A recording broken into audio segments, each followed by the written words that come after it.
अगर आप भी अपनी लाइफ में कुछ नया सीखने की चाह रखते हैं तो इस चैनल को अभी सब्सक्राइब कर लें। दोस्तों, हिंदू धर्म में दो तिथियां बहुत महत्वपूर्ण हैं जिनके बारे में कहा जाता है कि भूलकर भी भूल ही नहीं सकते, और वो है अमावस्या तिथि और पूर्णिमा तिथि। इन दो तिथियों में भगवान की पूजा करना, मंदिर जाना, जरूरतमंद लोगों को दान करना आपके जीवन के सभी कष्ट, दुख, दर्द दूर करने वाला होता है। पूर्णिमा का इंतजार हर किसी को रहता है। पूर्णिमा के दिन भगवान श्री हरि और मां लक्ष्मी जी, भगवान शिव सहित समस्त शिव परिवार और श्री सत्यनारायण भगवान के साथ चंद्र देवता की पूजा करनी चाहिए। आज के दिन अपने पितरों के निमित्त जल का तर्पण अवश्य करना चाहिए। दोस्तों, पूर्णिमा को लेकर बहुत कंफ्यूजन रहता है कि पूर्णिमा का व्रत हमें किस दिन करना चाहिए, पूर्णिमा का नियम किस दिन से करना होता है। तो दोस्तों, पूर्णिमा तिथि एक ऐसी तिथि है जिसका इंतजार आज ही से नहीं, सदैव से किया जाता है। कारण भी है कि पूर्णिमा तिथि पर लक्ष्मी आराधना करने से बहुत जल्दी सफलता मिलता है। कहा जाता है कि मां लक्ष्मी और चंद्रमा आपस में भाई बहन हैं। भाई बहन का संबंध है क्योंकि दोनों की उत्पत्ति समुद्र से हुई है। और पूर्णिमा यानी कि चंद्रमा जिस दिन पूर्ण कलाओं के साथ होते हैं, उस दिन यदि हम लक्ष्मी जी की आराधना करते हैं तो दोस्तों वह इतनी प्रसन्न होती है कि धन संपदा से भर देती है। और धरती के लोकवासियों को भगवान विष्णु ने भी कहा था कि के दिन मेरे साथ जो लक्ष्मी आराधना करेगा, आराधना के उपरांत देव के दर्शन करेगा, उन्हें अर्घ्य प्रदान करेगा, उनके जीवन में हर प्रकार से सुख और समृद्धि प्रदान करेंगे। तो दोस्तों, आज की इस वीडियो में हम जानेंगे वैशाख पूर्णिमा 2024 में कब है, 22 मई या 23 मई। जाने पूर्णिमा की सही तारीख, शुभ मुहूर्त और महत्व, और चंद्रोदय का सही समय क्या है, तो कब मनाई जाएगी वैशाख पूर्णिमा 2024 में, और कब रखा जाएगा वैशाख पूर्णिमा 2024 का व्रत, क्या होगा राहु काल का समय, अभिजीत मुहूर्त, पूजा विधि, इस दिन क्या करें क्या नहीं। तो आज की वीडियो में हम संपूर्ण जानकारी देने जा रहे हैं, तो वीडियो में शुरू से लेकर अंत तक बन रहे। नमस्कार दोस्तों, स्वागत है आप सभी का आपके पसंदीदा चैनल गरुड़ धर्मार्थ में।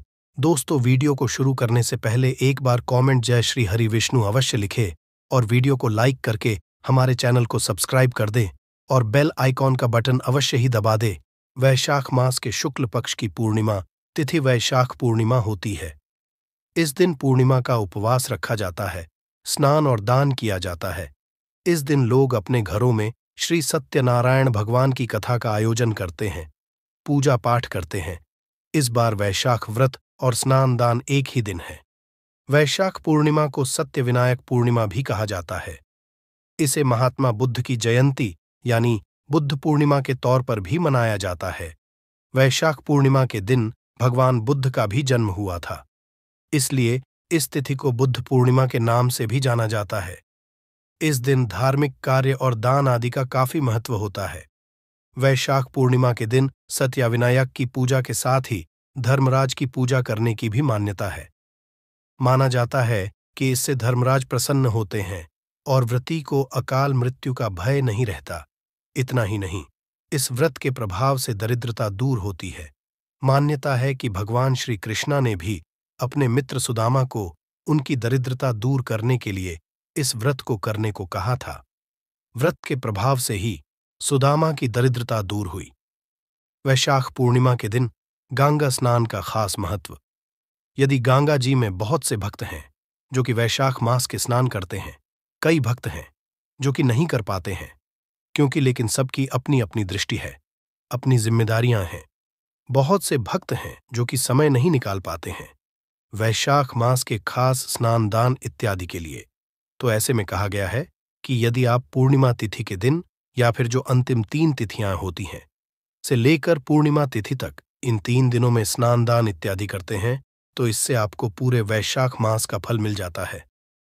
मान लीजिए आप तीनों दिन नहीं कर पाते हैं तो भी पूर्णिमा तिथि पर खास रूप से सुबह जल्दी उठकर स्नान करके और फिर भगवान विष्णु की पूजा करते हैं, सूर्य देव को जल देते हैं, दान देते हैं, तो इससे आपको पूरे वैशाख मास के स्नान दान का फल जाता है। इसलिए यदि आप पूरे महीने में स्नान दान नहीं भी पाते हैं तो भी वैशाख पूर्णिमा के दिन खास रूप से सुबह जल्दी उठकर स्नान जरूर कर लीजिए। पूर्णिमा की तिथि भगवान श्री विष्णु और माता लक्ष्मी को समर्पित होती है।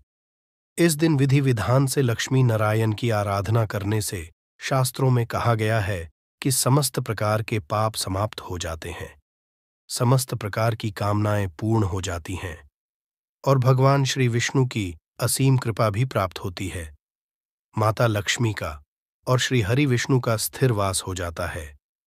आपके घर में यदि आप प्रत्येक पूर्णिमा पर लक्ष्मी नारायण की आराधना करते हैं तो पूरी माह के दिन भगवान श्री विष्णु और माता लक्ष्मी की विधि विधान से पूजा जरूर करनी चाहिए।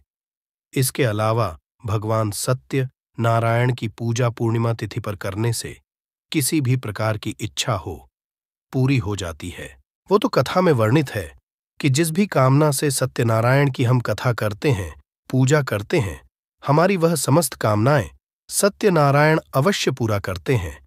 इसलिए प्रत्येक पूर्णिमा पर सत्यनारायण भगवान की कथा जरूर करनी चाहिए।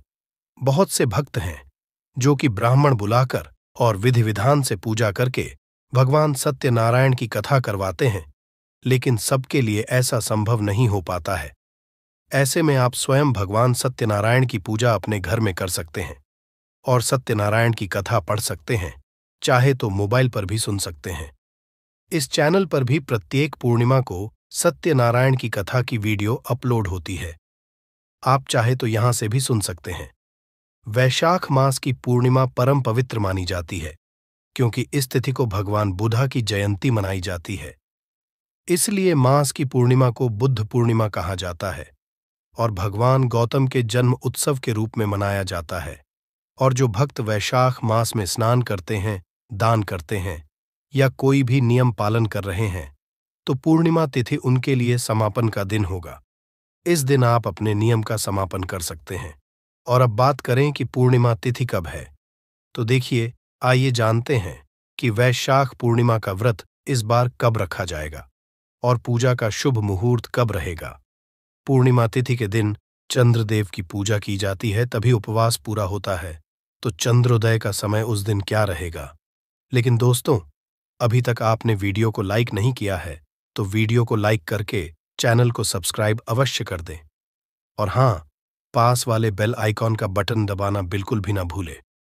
पूर्णिमा तिथि प्रारंभ होगी 22 मई बुधवार की शाम 6:49 से और समाप्त होगी 23 मई गुरुवार की शाम 7:22 पर।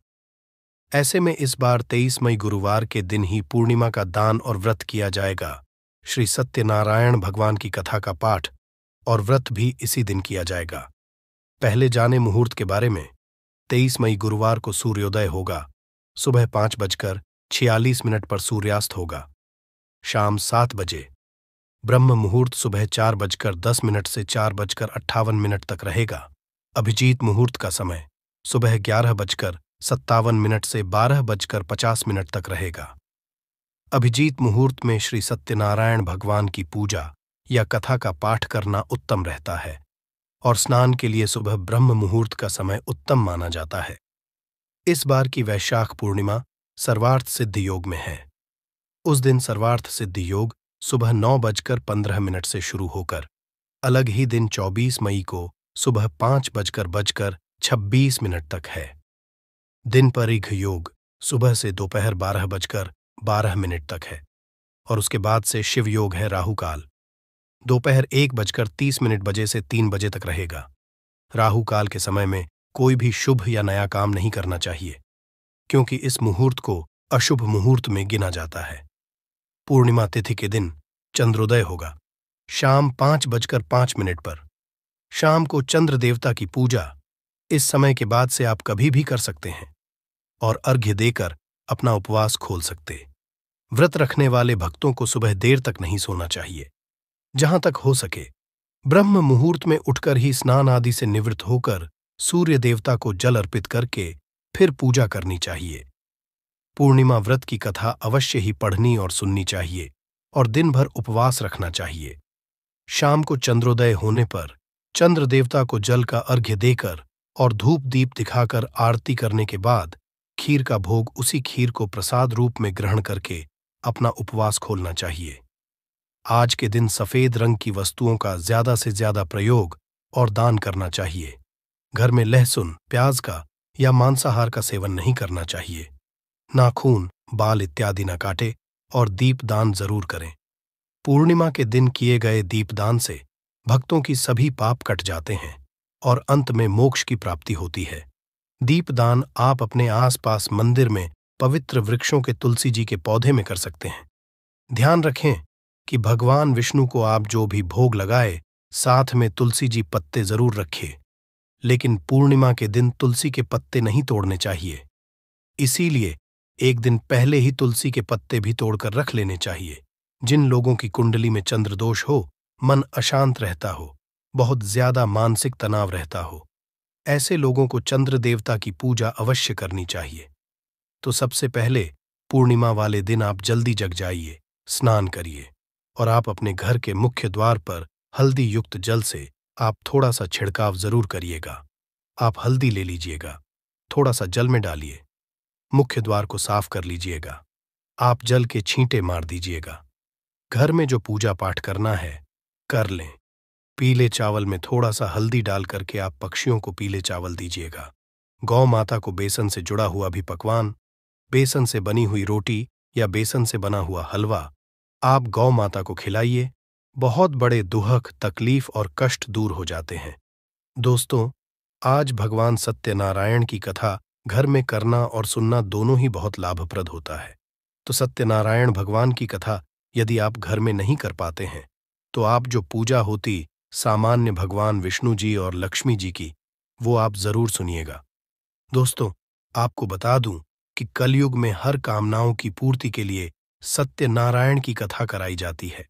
घर में जो भी शुभ और मांगलिक कार्य होते हैं उससे पहले सत्यनारायण की कथा कराई जाती है। और मैं खुद का अनुभव बता दूं कि सत्यनारायण की कथा मात्र कुछ दिन सुन लिया जाए, 5, 7 या बाहर पूर्णिमा, तो आप देखेंगे कि जिस मनोकामना की पूर्ति के लिए पूर्णिमा की कथा आप सुनते हैं, श्रवण करते हैं, आपकी कथा खत्म हो जाती है तो आप कथा सुनने का पुण्य फल जो है ले सकते हैं। कलयुग में सभी कष्टों को दूर करने वाली होती है। पूर्णिमा के दिन आज नहाने के पानी में थोड़ा सा तिल जरूर डालिएगा। सभी परिवार के सदस्य नहाने के पानी में तिल मिलाकर स्नान जरूर कीजिए। इसका बहुत अधिक लाभ आपको मिलेगा। तिल के स्नान और दान से जीवन के सभी कष्ट दूर होते हैं। दोस्तों, आज भगवान विष्णु की माता लक्ष्मी के साथ पूजा जरूर पूजा करिएगा। दोस्तों, जानते हैं आप क्या क्या दान कर सकते हैं? तो जो भी आप दान करना चाहते हैं संकल्प करके दान कर दीजिए। इस दिन ब्राह्मणों को, जरूरतमंदों को, गरीबों को दान करना चाहिए। जरूरत की चीजें जैसे कि अन्न का, धन का दान आप कर सकते हैं। गर्मियां हैं तो जल का दान कर सकते हैं, जूते का दान कर सकते हैं, छतरी का दान कर सकते हैं। अपनी इच्छा के अनुसार जो भी आपकी सामर्थ्य में हो उसके अनुसार आप दान कर सकते हैं। तो 23 मई 2024 गुरुवार के दिन वैशाख मास की पूर्णिमा तिथि है, जो अपने आप में एक बहुत ही शुभ संयोग है, क्योंकि गुरुवार का दिन भगवान श्री विष्णु को समर्पित होता है और पूर्णिमा की तिथि भगवान श्री विष्णु और माता लक्ष्मी को ही समर्पित होती है। ऐसे में दुगना फल हमें प्राप्त होता है। इस पूर्णिमा पर यदि विधान से लक्ष्मी और नारायण की आराधना करते हैं तो यह थी आज की खास जानकारी। उम्मीद है यह जानकारी आपके काम आएगी। यदि वीडियो अच्छा लगा हो तो एक लाइक अवश्य कर दीजिए और रोजाना नई नई जानकारी प्राप्त करने के लिए हमारे इस चैनल को अभी सब्सक्राइब करें। धन्यवाद।